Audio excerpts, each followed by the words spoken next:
Fuerte el aplauso para recibir al señor Alberto Fernández. No, porque siempre es Alberto Fernández. Que si estoy diciendo bien. ¿Cómo estás? Gracias. ¿Cómo estás, Alberto? Muy ¿Bien? bien. Gracias a Dios, muy bien.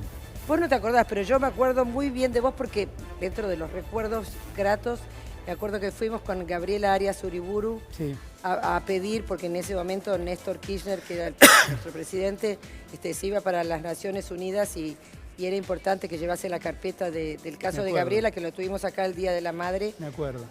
Para tratar su Tuvo tema. un padecimiento enorme, pobre ella, con sus hijos. Con sus hijos que habían sido secuestrados en Jordania, así que marcó un hito, una bisagra. Sí. Y vos fuiste un puente y un nexo muy importante, así que estuvimos hablando Gustoso esa mañana saludado, junto a, gracias a vos, estuvimos hablando con el presidente Néstor Kirchner. Así que bueno, una alegría tenerte aquí. Una alegría para mí verte otra vez. Un hombre tranquilo, sensato, de perfil bajo. Estábamos hablando de eso, ¿no? Siempre las charlas que uno tiene, ¿no?, detrás de cámara o mientras estaban hablando. Perdón, señor Duhovne, estábamos acá charlando con Alberto. Pero te pregunté en un momento si no te cansás de la política. Siempre volvés a la política. Lo que pasa es que yo hago política desde que tengo 14 años.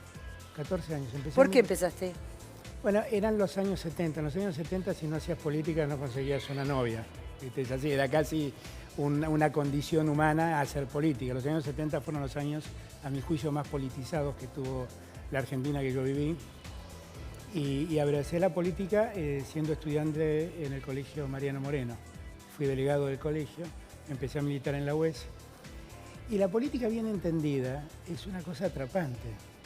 Lo que pasa es que la gente tiene una percepción de la política, muchas veces con razón, porque muchos la maltratan y hacen cosas indebidas en la política, pero tienen la impresión de que la política es un lugar donde llegan los que carecen de toda ética, los más inescrupulosos. Es que hay un sistema muy corrupto. Es que eso hay también, Alberto. Pero no son todos. Yo siempre digo lo mismo. Mira, yo entre el año 95 y 98 dirigí un estudio que la Universidad de Buenos Aires lo avaló, que hablaba sobre la falta de ética en las organizaciones públicas y privadas, también en las empresas. Y en esa ocasión tuve oportunidad en Harvard, escuchar una charla de una mujer que se dedicaba a la economía de la corrupción, todos los costos que la corrupción deparaban en una economía, cosa que yo francamente creo. La economía no es gratis, la pagamos siempre.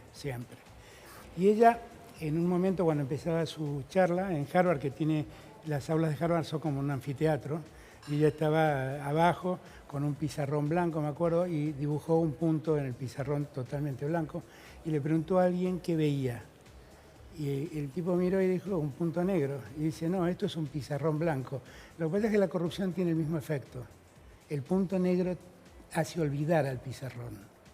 La política argentina, lamentablemente, ha tenido casos de corrupción, lamentablemente, y tiene casos de corrupción. Pero yo me animaría a decir que no es la generalización de la política. Lo que pasa es que nadie ve el pizarrón blanco, todos se empeñan, y es natural porque tiene que ver con la condición humana, se empeñan en ver el punto negro. Alberto, ¿y estamos yendo hacia el 2001? Bueno, yo creo que la economía argentina está en un proceso complicadísimo, que lo ha creado exclusivamente Macri. Todo lo que nos está pasando es culpa de Macri. Mirá que ¿El gobierno anterior no tuvo nada que ver? Yo he sido crítico de Cristina y he sido crítica de su gestión fundamentalmente en el último mandato, donde había claramente problemas económicos no resueltos. Cristina dejó dos problemas, la inflación y el déficit fiscal. El problema es que Macri profundizó los dos problemas y le sumó un problema que no existía. Cuando Cristina se fue, la Argentina era el país menos endeudado del mundo. Acordate de esto. La deuda representaba el 38% del PBI, la deuda en dólares era el 18% del PBI. No debíamos nada. Y Macri, no me preguntes cómo, ha hecho que hoy debamos el 82% del PBI y que el año que viene estaremos casi en el 100% del PBI en deuda. Este problema que hoy estamos viviendo se parece mucho al 2001 y te cuento por qué. Porque el problema que tiene Macri hoy es un problema de deuda. Él no puede conseguir recursos para pagar la deuda que él tomó. Entonces los acreedores le dicen, ¿cómo me vas a pagar? Como él se da cuenta que no puede tener el dinero, hace lo mismo que hizo de la Rúa. Se fue al Fondo Monetario y le pidió ayuda al Fondo Monetario. Si vos haces memoria, De la Rúa consiguió algo que se llamó el blindaje, que eran 40.000 millones de dólares que le iban dando de a poco al gobierno argentino con una condición, que el déficit cero se implementara. Lo mismo que está haciendo Macri. El fondo le pide a Macri lo mismo que le pidió a De la Rúa. Después de darle los primeros 8.000 millones de dólares a De la Rúa, el Fondo Monetario dijo, no te doy más plata porque no conseguís el déficit cero. Y entonces De la Rúa se fue al megacanje, que es lo mismo que prevé Macri. Por eso Macri en este presupuesto ha puesto un artículo que dice, déjenme reestructurar la deuda. Reestructurar la deuda fue el megacanje de la Rúa, fue exactamente lo mismo. ¿Y cómo se soluciona esto? Bueno, es que ahora Macri nos ha metido en un problemón. Yo creo que la deuda va a haber que reestructurarla, no con la lógica de Macri, que quiere reestructurarla con la lógica del mercado. Ahora Macri además ha sumado un nuevo problema. Para sacar las LEVAX, que eran unos títulos que pagaban tasas, nosotros nos quejábamos de la tasa del 35% de las LEVAX. Eso lo cambiaron por un título que llaman las LELIQ, ¿no? Que solo la tienen los bancos. Y el problema que tenemos ahora es que los bancos en sus reservas se están llenando de papeles en vez de dinero. Papeles por los que el Estado paga hasta el 75% de interés. O sea, esta es la crónica de una muerte anunciada. Yo lamento que el gobierno no se dé cuenta y no advierta que si no cambia, vamos a repetir la experiencia. Y la verdad es que cuando uno dice esto, muchos dicen, bueno, pero este es opositor y le quiere echar leña al fuego. Vos y yo, Georgina, vamos en el mismo colectivo que maneja Macri, ¿eh? Y entonces nuestro problema es ver que el chofer va derecho al precipicio, le estamos diciendo doble frene, y dice, no, este es el camino. Ese es el problema que tenemos en Argentina. Si no cambian sustancialmente la lógica del manejo de la economía, estamos condenados a repetir la experiencia. ¿Y cuándo te peleaste con Cristina? ¿Cuándo se separan? Yo renuncié en el año 2008, en julio del 2008, cuando pasó todo el conflicto del campo, porque honestamente yo advertí que en ese momento el gobierno se predisponía a generar una disputa entre los unos y los otros, y para mí eso no es hacer política. O sea, cuando a mí me preguntan, cada tanto me lo hacen, ¿qué es la política? A mi juicio, la política es el arte de administrar la realidad, ¿no? Es esto, tenés una realidad, la querés cambiar, ¿cómo la cambiamos? Si sos un conservador, querés que todo siga igual. Si sos un revolucionario, lo tirás por la ventana. Pero los que nacimos en el reformismo, lo que queremos ver con las normas impuestas, ¿cómo cambiamos esta realidad? Ahora, administrar la realidad es también armonizar la convivencia democrática. Y yo lo que sentía es que íbamos camino a un choque entre dos sectores de la sociedad. Los que estaban con Cristina y los que estaban enfrente. ¿Ahí comienza la grieta? Ahí comienza la grieta, pero la grieta tal como la conocemos... ¿En el 2008? Yo creo que ahí empieza la división. Que a mí, yo renuncié por eso, básicamente, porque yo no sirvo para eso. Yo no sirvo para andar peleándome permanentemente con el otro. No, yo tampoco. ¿No? Y porque además creo que el otro, aunque esté muy equivocado a mi juicio, yo quiero creer en la buena fe de lo que plantea. No tengo por qué creer en su mala fe. Y como además creo que la Argentina necesita recuperar la armonía y la convivencia democrática, yo sentí que ahí eso estaba en riesgo. Ahora, cuando ya promedia el segundo mandato de Cristina y empieza la oposición a unirse y a prepararse para lo que después fue el triunfo de Macri, ahí hay una utilización política de la grieta que es lo más dañino que hemos vivido. Porque esa grieta es lo que le sirvió a Macri estar hasta el día de hoy, perdurar hasta el día de hoy, con la permanente historia de la herencia recibida, los malos y los buenos, los malos son los que están frente a mí, y entonces allí complicó mucho todo. A mí me parece que los argentinos en algún momento tendremos que dar vuelta a la página y decir, bueno, vamos a convivir, vamos a respetarnos, vamos a entender que... Sí, yo eso lo anhelo totalmente. Pero es imperioso porque no podemos funcionar como sociedad. ¿Pero se puede lograr eso? Es que yo creo que lo tenemos que lograr de algún modo, porque yo cuando veo ahora que todos están preparando cuáles van a ser las causas judiciales que vamos a cargar sobre Macri el día que Macri se vaya del gobierno, yo me aterra, porque digo, gobernar no es hacer denuncias, eso es lo que cree Carrió. Gobernar es hacerse cargo de los problemas de la gente. Y los que delinquen, que se haga cargo de la justicia en libertad, sin presión, que se ocupe y con honestidad y con decencia que se ocupen de hacer lo que tengan que hacer. Ahora, nosotros no podemos seguir toda nuestra vida pidiéndole cuentas al que se fue, porque no vamos a poder movernos como país. ¿Y cómo fue tu reencuentro con Cristina? Y fue lindo porque ¿Cuándo se vieron?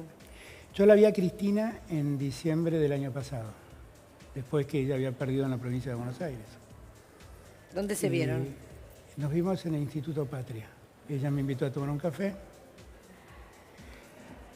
¿Ella te llamó? Yo soy consciente que Cristina es sin duda el epicentro de la política argentina, ¿no? Según te pares más cerca o más lejos de Cristina, es donde la gente te ubica en el escenario político. Pero la verdad para mí el reencuentro con Cristina fue el reencuentro con una amiga. Todo el mundo lo leyó políticamente y es razonable, pero fue el reencuentro con una amiga, que como a muchos argentinos, una vez por este tema de la grieta nos separamos, nos dividimos y estuvimos 10 años sin hablarnos. 10 años es un montón. 10 años sin hablarnos y cuestionándonos los dos públicamente. Y la verdad es que yo por eso reflexiono mucho sobre la grieta, porque lo que a mí me pasó con Cristina me hace pensar mucho qué sentido tuvo todo eso. Pues ¿sabes lo que me pasó? Que empecé a hablar con Cristina y a pesar que nos dijimos y nos aclaramos las cosas que debíamos aclararnos, como buenos amigos, la realidad es como que pudimos hablar como si nos hubiéramos visto el día anterior. O sea, todo se recompuso rápidamente. Y no es que yo pienso igual que Cristina, y no es que yo digo las críticas que le hice a Cristina estaban equivocadas. Estoy convencido que tenía razón. Tan convencido estoy que tenía razón que creo que por eso se perdió. Pero es muy grato volver a encontrarte con alguien a quien querés y valorás. Y volver a hablar lejos de la locura a la que nos llevó ese momento, ¿no? ¿Te sorprendió su llamado? Me alegró mucho porque la verdad dudaba inclusive cómo iba a ser. Pero me alegró, claro que me alegró. Como te alegraría a vos que un amigo al que quisiste mucho. Yo el otro día escuché acá una charla de alguien a quien respeto mucho, que es Rizzo, que hablaba contigo y despotricaba mucho contra Brandoni. A mí no me gusta nada de lo que dice Brandoni, nada de lo que dice hoy. Pero es un actor extraordinario, es un artista enorme. Es un tipo enorme. Campanella, ¿qué voy a decir? Que ha hecho cosas por la Asociación Argentina de Actores, Brandoni. Claro, y digo, ¿y qué hago con Brandoni? ¿Lo mando al rincón de los odiados porque no piensa como yo? ¿Qué hago con Campanella? Que es un tipo impresionante, Campanella. ¿Qué hago con él?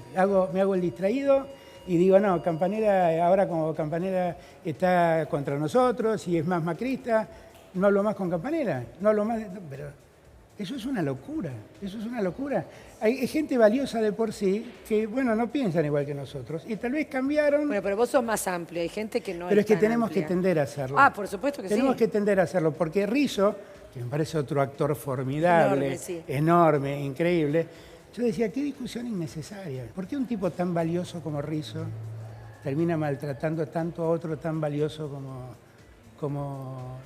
Brandoni?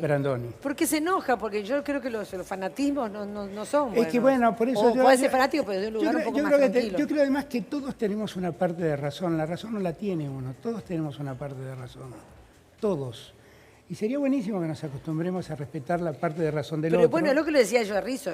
Me acuerdo que en una época trabajábamos juntos y estaba Brandoni, el negro Carela y yo que hacía la hija de Carela. El negro Carela, maravilloso. El negro Carela, un actor que hincha de Argentinos Juniors, más peronista que Perón. Para los hinchas de Argentinos Juniors es un ídolo Carela. Pero podían hablar y se cargaban entre ellos mutuamente en la hora del almuerzo. Pero claro, pero es que tenemos, yo por ejemplo...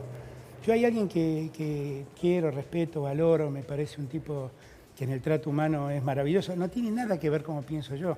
Se llama Carlos Melconian. ¿Y qué hago con Melconian? Lo dejo de saludar porque es macrista. Pero esto es una cosa delirante. Yo puedo confrontar con él ideas, decirle, Carlos, no tenés razón, Carlos, te equivocás, él me dirá otro tanto. ¿Pero qué hacemos? ¿Y qué opinas de todos los casos de corrupción que hay de se todo, destaparon? Que hay de todo. Hay una parte que necesariamente debe ser investigada y deben ser enjuiciados y condenados lo que corresponde. Hay una parte que es una utilización del tema político, que a mí no me gusta. ¿Qué cosa? Pero no se puede generalizar todo. ¿Qué sé yo? A mí, yo no puedo... ¿Cuál es el tema que no te gusta? Yo no, por ¿Los ejemplo, cuadernos? yo el caso López con 9 millones de dólares en el baúl del auto, nada más que hablar. Tiene que explicar todo ese señor. Y no puedo decir que es mentira. No sé, porque Rita, por eso estaba Rita Corteseo, te decía, es raro. Y yo digo, claro que es raro. O sea, 9 millones de dólares en el baúl del auto a las 3 de la mañana no se puede explicar de ningún con modo. una escopeta, llevándolas a Pero no se puede, además nunca negó que los tuviera. a ver una monja, que no eran monjas. Por eso te digo, eso es inexplicable. Eso alguien se tiene que hacer cargo, que es el que manejaba ese auto. ¿Ok?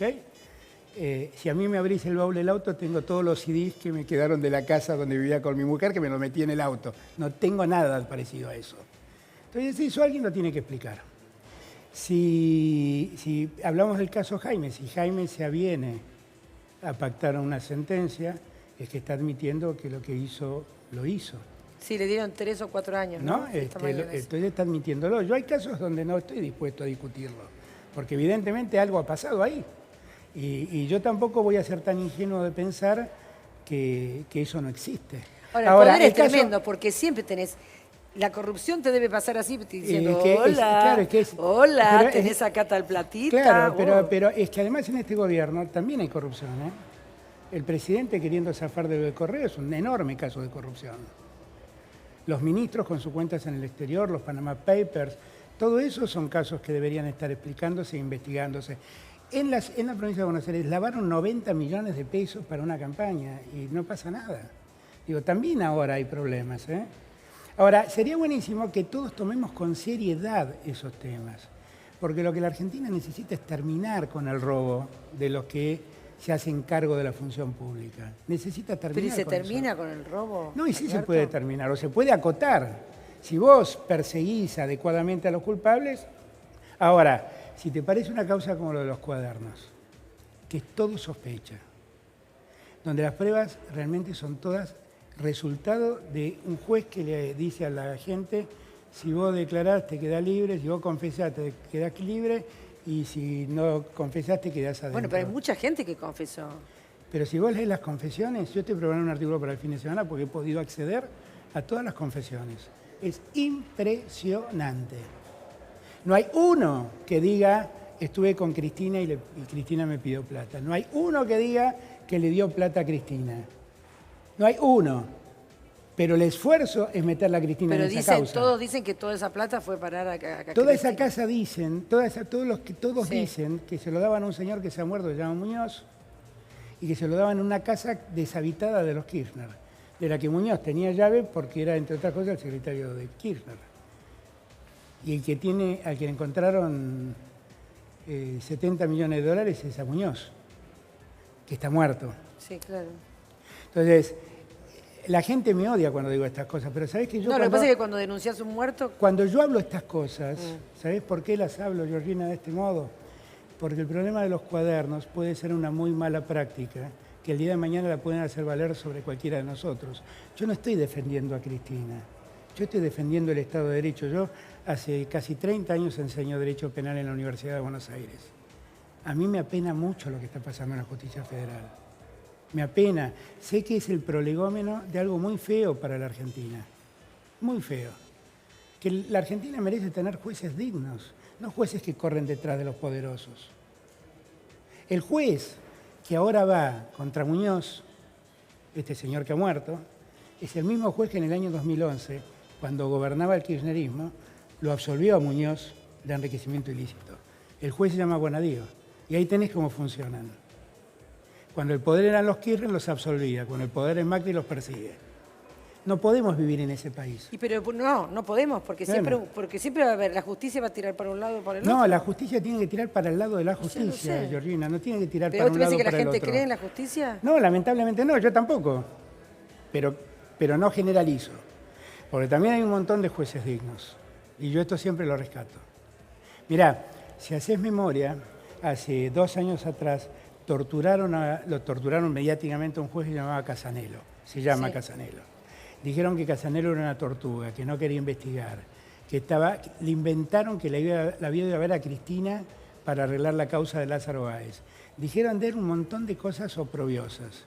Es un juez honesto, es un juez digno. El único juez federal, el único que pudo probar la ruta del dinero, se llama Casanelo. Lo hizo en silencio, no sale en los medios. A Báez le armó un problemón porque le detectó toda la ruta del dinero que tenía en Suiza y recuperó decenas de millones de dólares que estaban en el exterior. Eso es un juez. Eso es un juez. Y a ese juez lo maltrataron durante años, diciendo que era un juez lento, Tortuga Casanelo. La Nata le dedicaba horas y horas a hablar de Tortuga Casanelo. Fue el único juez en la Argentina que ha podido probar la ruta del dinero obtenido ilegalmente. ¿Y cuál es el próximo candidato? Ah, si yo lo supiera, si yo lo supiera. Yo no sé. Yo creo que la oposición tiene que hacer un esfuerzo por unir fuerzas y enfrentarlo a Macri, porque el problema que estamos viviendo hoy es que la gente está muy mal con Macri. Ese es un problema muy serio. Hasta hace poco Macri medía muy bien. Esta última semana... No, es que Macri está en caída libre, esta es la verdad, está en caída libre. Este es un gobierno, como digo yo, que ya se tiró por el tobogán. Y cuando vos te tirás por el tobogán, lo único que podés hacer es calcular cómo caes, pero no volvés nunca más a la cima. Y Macri se tiró por el tobogán. Y bueno, ahora estamos viendo cómo termina, si cae tranquilo sobre la arena o si termina desparramado en la arena. Vamos a ver cómo termina. Pero es esa la discusión. Y Cristina, entonces... Bueno, así como candidata. Así, yo suelo decir que así como Cristina hoy en día ha mejorado, no sé si es la candidata, no sé qué quiere hacer ella, no sé si dentro de un año será una buena candidata, porque en un año en Argentina, no te voy a explicar, puede cambiar todo. En 15 minutos cambia todo. En 15 minutos cambia todo. Entonces, yo no sé, yo no puedo prever eso. Lo que sí te puedo decir es que Cristina en los últimos años ha tenido una revalorización de muchos sectores de la sociedad muy grande. Muchos sectores de la sociedad empiezan a percibir que ella es víctima de una persecución, en algunos de los casos que se ventilan. ¿Vos crees que Cristina es 100% inocente de todo? Esa pregunta me la hacen siempre. Yo lo que puedo decir es que... Hay un estudio original. No, pero me la hacen siempre y yo siempre contesto lo mismo. Mirá, yo la conozco a Cristina. Cristina no se involucra con hechos de esa naturaleza. La conozco por su naturaleza, no está en su naturaleza involucrarse en hechos de ese tipo. Pero la verdad lo que yo creo no es importante, como no es importante lo que vos creés. Lo importante es lo que la justicia puede probar y resolver en consecuencia. Y lo que yo noto es que en la justicia está muy lejos de probar algo parecido a eso, a que Cristina se ha involucrado en hechos de corrupción. Está muy lejos de probar eso. Ahora, se ha montado toda una maquinaria mediática que, bueno, es muy difícil que la gente me crea, porque llevan 3, 4 años leyendo un sinfín de cosas sobre Cristina. Y entonces es muy difícil. Pero lo cierto es que más allá de lo que yo crea, Cristina está en un proceso de revalorización social indudable. Indudable. Estoy siendo objetivo en esto, no es ni lo que yo quiero, ni lo que yo... Es lo que es. Y en eso también ayuda mucho Macri, ¿no? Si hubiéramos tenido una charla así en el año 2015, yo te hubiera dicho que Macri gana las elecciones porque Cristina lo ayuda mucho con sus errores. Y hoy los errores de Macri le ayudan mucho a Cristina también. O sea, que si te llama Cristina, ¿trabajarías con ella? Yo estoy hablando con todos, yo trabajo con todos porque mi mayor obsesión es unir a la oposición. Que la oposición esté unida es una condición necesaria para pensar en ganar. Si vos me decís, se unen y alcanza, no alcanza. Además de unirnos, tenemos que hacer una propuesta mejor que la que hace Macri. Eso no es muy difícil, Georgina, porque ser mejor que Macri es muy fácil. Pero hay que ser mejor de lo que fue Cristina. ¿Ok? Porque Cristina perdió 3 elecciones consecutivas. Entonces hay que ser mejor. Si nosotros pensamos... ¿Pero no tendría que ser una reunión pluralista y que todos hablen y opinen para poder sacar el país adelante? Yo entiendo que la oposición... En verdad, Macri quiere un país distinto al que quiero yo o al que quiere Cristina. ¿Pero no sería bueno discutirlo y hablarlo? Bueno, a mí me encantaría, pero Macri no quiere discutir con nadie. Macri habla con Peña y con Durán Barba. Porque yo me he está cansado, bueno disentir. Mirá, en estos años he hablado con Pratgay, he hablado con el Toto Caputo, he hablado con Sturzenegger, he hablado con Emilio Monzó, Y a todos les fui planteando la preocupación de lo que yo creía podía ser este desenlace que estamos viviendo. Y todo lo que hablé, me recibieron muy bien, porque son gente que yo aprecio y valoro, pero no sirvió para nada. No sirvió para nada. Bueno, ojalá que sirva, ojalá que sirva. Yo sigo pensando que se pueden juntar, que la gente se... Es muy importante, es muy importante. Es muy importante que nos juntemos para respetarnos. Para respetarnos y dialogar. Pero no sí. necesariamente para que todos pensemos lo mismo, No, porque no pensamos no, todos. claro que no, claro no que podemos no, pensar no, igual, no. pero respetarnos, Sí. respetarnos y entender que la política no es destruir al otro, es proponer algo mejor que el otro. Eso Bueno, es. un placer. No, placer gracias, verte una alegría nuevamente. verte. Muchísimas De gracias. verdad una alegría, gracias por Muchísimas invitarme. Gracias, muchísimas gracias. Te deseo lo mejor, realmente.